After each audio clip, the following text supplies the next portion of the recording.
I don't want to get too preachy, but I think it's important that we, with eyes wide open, understand what's happening in our country today. I've heard people say, well, why are we so invested in this? There's violence happening all across our country, and violence is tragic everywhere, and every life taken is a child of God who deserves our love and respect and dignity. This is certainly about the tragic death, political assassination of Charlie Kirk. But it is also much bigger than an attack on an individual. It is an attack on all of us. It is an attack on the American experiment. It is an attack on our ideals. This cuts to the very foundation of who we are, of who we have been, and who we could be in better times.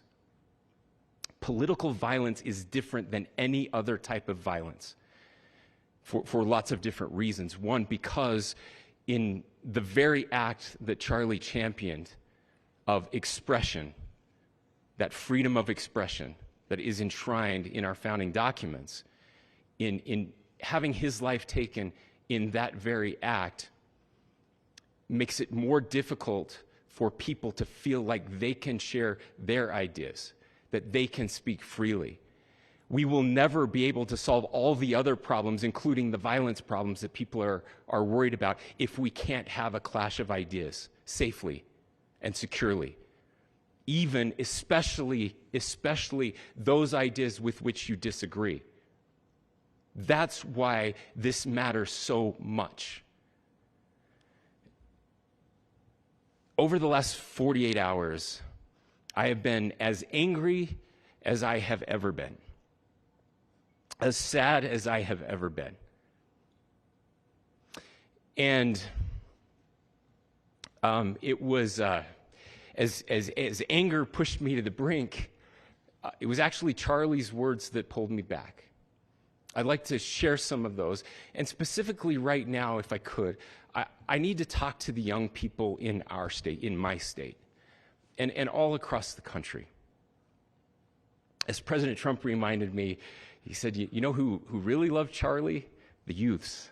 And he's right. Young people loved Charlie, and young people hated Charlie. And Charlie went into those places anyway. And these are the words that have helped me. Charlie said, when people stop talking, that's when you get violence. He said, the weak can never forgive. Forgiveness is the attribute of the strong. The only way out of the labyrinth of suffering is to forgive. Welcome without judgment, love without condition, forgive without limit. He said, always forgive your enemies. Nothing annoys them so much. A few months ago, I referenced this last night, Charlie posted to social media, when things are moving very fast and people are losing their minds, it's important to stay grounded. Turn off your phone, read scripture, spend time with friends, and remember, internet fury is not real life. It's going to be okay. He again said, when you stop having a human connection with someone you disagree with, it becomes a lot easier to commit violence. He said, what we as a culture have to get back to is being able to have a reasonable agreement, where violence is not an option.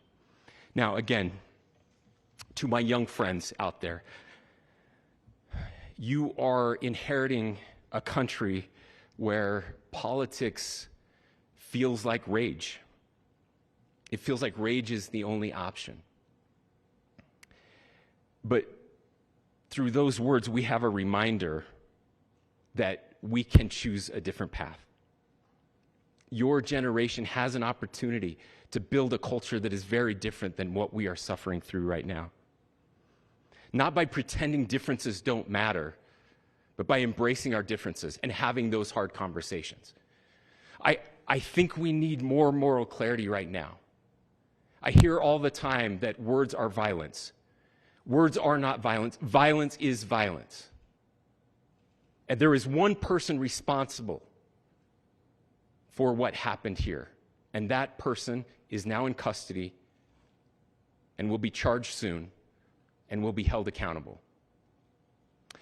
And yet, all of us have an opportunity right now to do something different. I want to thank my fellow Utahns. This bad stuff happens. For 33 hours, I was praying that if this had to happen here, that it wouldn't be one of us, that somebody drove from another state, somebody came from another country. Sadly, that prayer was not answered the way I had hoped for, just because I thought it would make it easier on us if we could just say, hey, we don't do that here.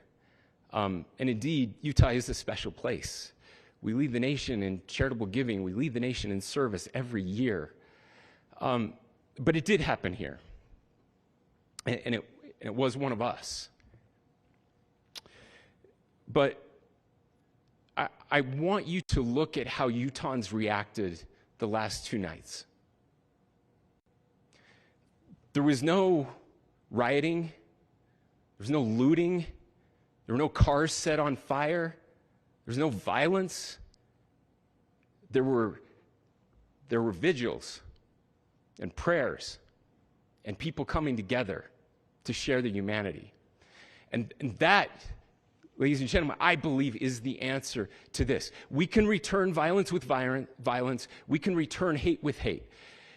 And that's the problem with political violence, is it metastasizes. Because we can always point the finger at the other side. And at some point, we have to find an off-ramp, or it's going to get much, much worse. But see, these are choices that we can make. History will dictate if this is a turning point for our country. But every single one of us gets to choose right now if this is a turning point for us. We get to make decisions. We have our agency. And I desperately call on every American, Republican, Democrat, liberal, progressive, conservative, MAGA, all of us to please, please, please follow what Charlie taught me. I'll just conclude with words I share often from a friend and author, Yuval Levin, who was asked if he was optimistic about our country. And he said, I'm not optimistic. He said, I hate optimism. Like, that sounds bad. But he said, optimism is a vice. It's this idea that good things are just going to happen. And he said, in the history of the world, good things have never just happened. He says, I'm not optimistic, but I am hopeful. And hope is the virtue that sits between the vices of optimism and pessimism. Hope is the idea that good things are going to happen because we can make them so. I still believe in our country. And I know Charlie Kirk believed in our country.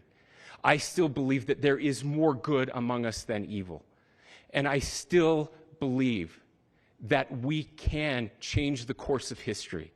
I'm hopeful because Americans can make it so.